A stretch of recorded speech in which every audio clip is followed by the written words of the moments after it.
বন্ধুরা চলে এসেছি দুপুরবেলা কিন্তু আবার খাওয়া দাওয়া নিয়ে। আজকে শনিবার, আজকে আমাদের বাড়িতে কিন্তু সম্পূর্ণ নিরামিষ।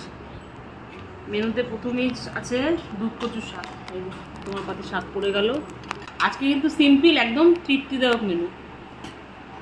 আছে গরম গরম ভাত, কাঁচা লঙ্কা, এদিকে আছে শাক ভাজা, তারপরে আছে আজকে মুগ ডাল করেছি। গাঠি কচু দিয়ে। এদিকে আছে আলু ভাজা, ওদিকে আছে বরবটি ভাজা।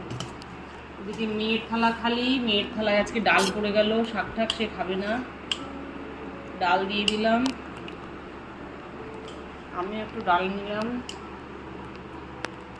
জানো তো বন্ধুরা, নিরামিষের দিনে না এই ডাল আলু ভাজা এটা একটা, এই খাবারটার কোনো একদম কথা হবে না। সব বাঙালির না এই খাবারটা ভীষণ একটা পছন্দের খাবার, ডাল আলু ভাজা। ওদিকে মা বসে পড়েছে, মাকে একটু আলু ভাজা দিয়ে দিলাম। জানো তো আমরা অনেকদিন পরপর মাছ মাংস যখন খাই না, যেদিন না ডাল আলু ভাজা এরকম খাই না, মনে হচ্ছে কি অমৃত খাই।